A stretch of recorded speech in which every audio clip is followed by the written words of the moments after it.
Bonjour mes frères et sœurs de la famille spiritaine. Vous avez déjà reçu, et j'espère que vous avez eu aussi la possibilité de lire les textes du chapitre général de Bagamoyo.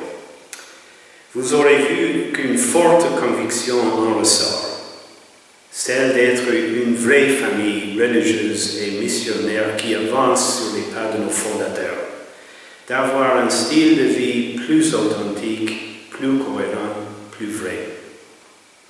Nous devons vivre davantage ce que nous disons que nous sommes.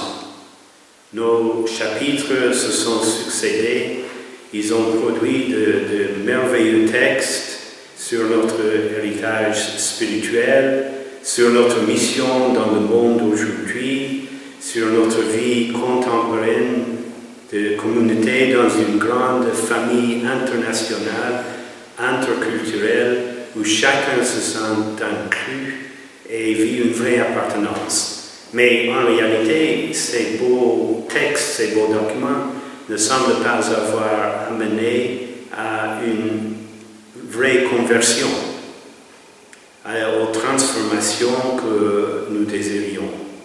Si nous sommes honnêtes avec nous-mêmes, nous devons admettre que quand même il y a un grand écart à combler entre ce que nous vivons et ce que nous professons dans notre règle de vie et dans nos textes capitulaires. Les textes, les mots de Paul VI gardent toujours leur actualité pour nous. On nous demande aujourd'hui avec insistance, croyez-vous vraiment ce que vous proclamez? Vivez-vous ce que vous croyez? Est-ce que vous prêchez ce que vous vivez? Le message essentiel de Bagamoyo donc est un appel à la conversion, un appel lancé à chacun de nous, à vous et moi individuellement, à chaque communauté et chaque circonscription. C'est ce qui a motivé la décision de Bagamoyo de lancer un processus d'animation dans toute la congrégation, un processus que nous voulons inaugurer aujourd'hui et qui doit continuer jusqu'à notre chapitre général de 2020. Le Conseil général, selon le vœu du chapitre, a esquissé un plan pour cette animation et pour répondre à cet appel en dialogue avec les supérieurs de circonscription et avec les coordinateurs des unions. Ce plan présente 4 thèmes qui sont au cœur même de notre vie spirituelle.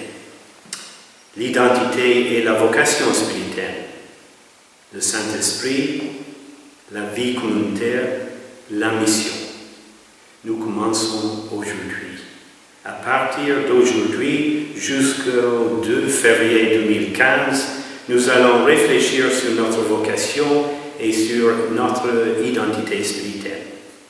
Nous allons relire ensemble le premier chapitre de notre règle de vie.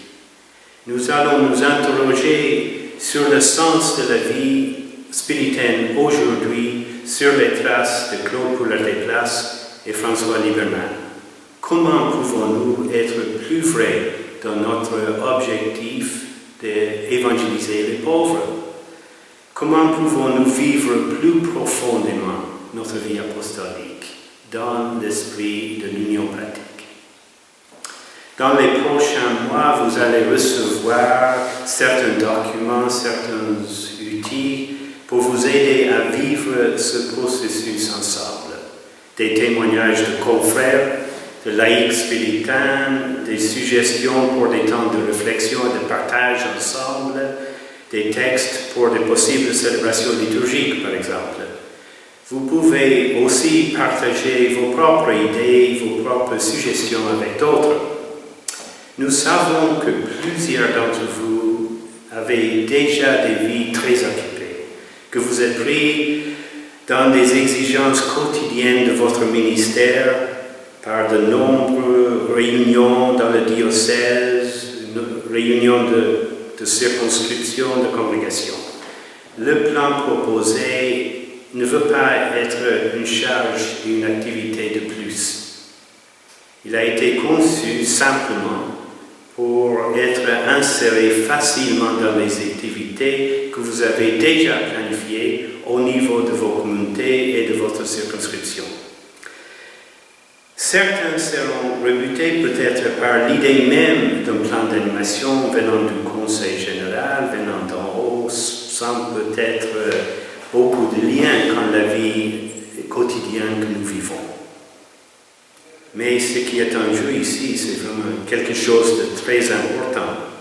Nous sommes tous invités à une redécouverte collective de notre histoire, de notre récit comme spiritain, à faire un pèlerinage dans notre passé, pour que les intuitions, la vision, les rêves de nos fondateurs puissent remodeler vraiment notre spiritualité, notre style de vie, notre mission aujourd'hui. C'est une invitation lancée à chacun d'entre nous, à vous et à moi, de redécouvrir le sens de notre propre vocation, de notre appel qu'on a reçu du Seigneur et de ce qui nous unit le plus profondément à nos frères et nos sœurs dans la congrégation. L'avenir même de la congrégation dépend de ce pèlerinage que nous commençons aujourd'hui. Que l'Esprit Saint nous accompagne